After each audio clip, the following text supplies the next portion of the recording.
Yo.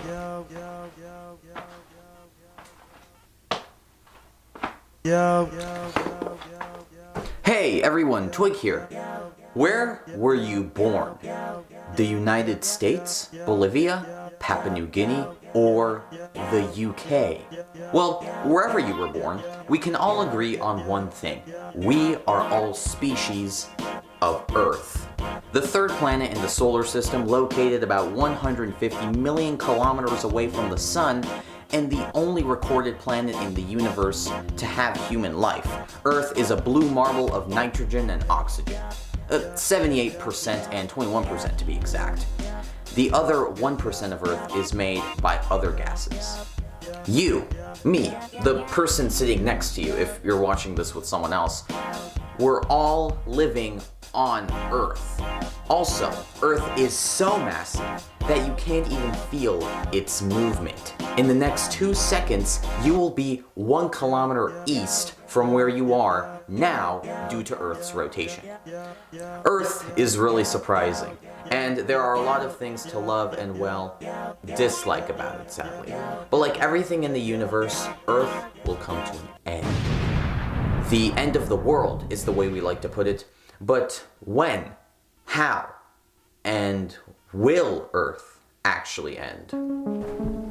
Over the past couple of years, many geologists have been trying to put together on how and when the Earth will end. As early as the Common Era were when predictions were made for the end of the world, though none of them stood out as much as the millions of others proposed more recently.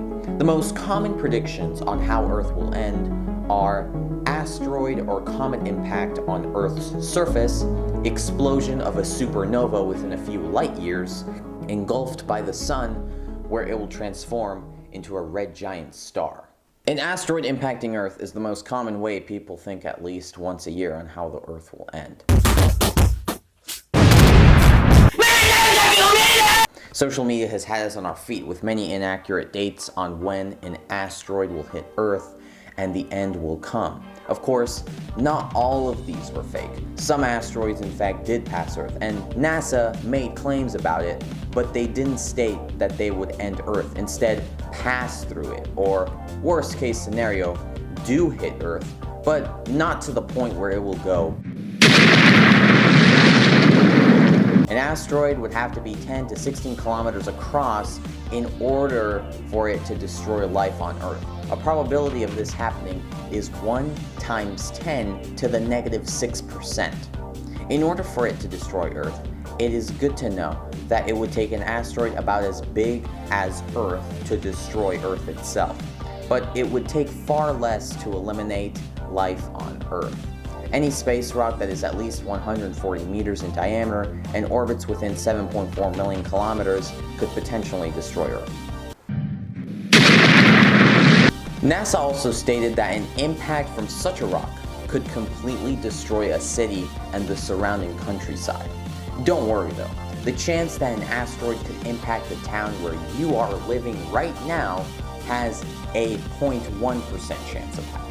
But that is not to take precaution if an asteroid does hit Earth, and it is a plausible and reasonable way we can go extinct. The next supposition is a supernova a few light years away from Earth destroying our atmosphere. Supernovas are colossal explosions of stars in the universe where it ejects most of its mass. Scientists have identified several types of supernova. In the final phase of the lives of huge stars that are at least 8 times bigger than our Sun, one form of supernova known as core collapse supernova occurs. These stars generate heat as they burn the material inside their cores. In opposition to the star's gravitational pull inward, this heat creates pressure that pushes outward. A star remains stable for the majority of its life when the forces of inner gravity and outward pressure are in equilibrium. But as a star exhausts its fuel and starts to cool, the pressure outside the star decreases. In a large star, when the pressure falls low enough, gravity takes over and the star crashes in a matter of seconds. The first ever recorded supernova was back in 185 AD when supernova SN 185 appeared, which is the oldest supernova sighting ever recorded by humans. But some scientists believe there may have been even earlier recordings of past supernovas. We don't really know the full history of first recordings of supernovas. And examples include HB9 in 4500 BCE. But it is estimated that every 10 seconds a supernova occurs in the vast emptiness or crowdness of the universe. Supernovas are very powerful. They are so powerful, in fact, they can create new atomic nuclei. Supernovae explosions are equivalent to the power of a 1028 megaton bomb, which means that a supernova is 5.8 times 10 to the 26 more powerful than the most powerful nuclear bomb ever created by mankind, the Tsar bomb. So if a supernova were to happen right next to Earth, we would all be dead. Thankfully, scientists haven't found any threatening supernovas in our backyard, so no worries. However, the closest near-Earth supernova is called IK Pegasi, being 154 light years from the solar system. But by the time this could become a threat, its velocity in connection to the solar system would have taken IK Pegasi to a safe distance. But suppose a supernova was about 25 to 30 light years away from Earth due to its powerful force, it would wipe the atmosphere and life would be non-existent. So even though this is a supposition on how the world would end, it is probably the least likely to happen from the 3 end-of-world theories.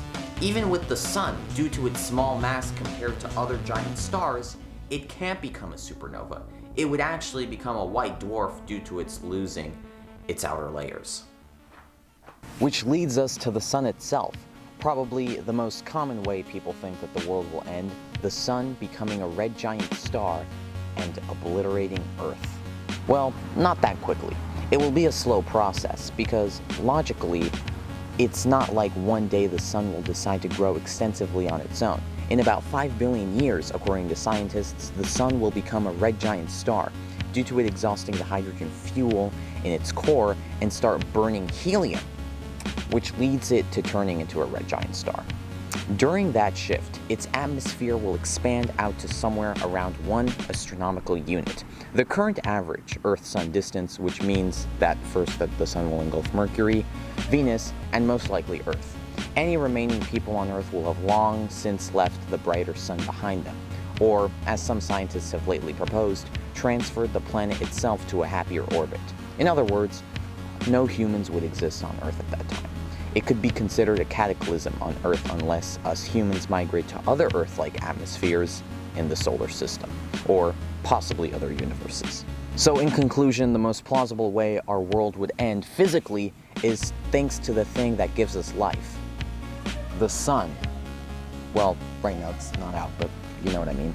Due to its expanding and becoming a red giant star and engulfing us, it is more likely that the Sun will engulf us rather than an asteroid hitting us or a supernova exploding nearby.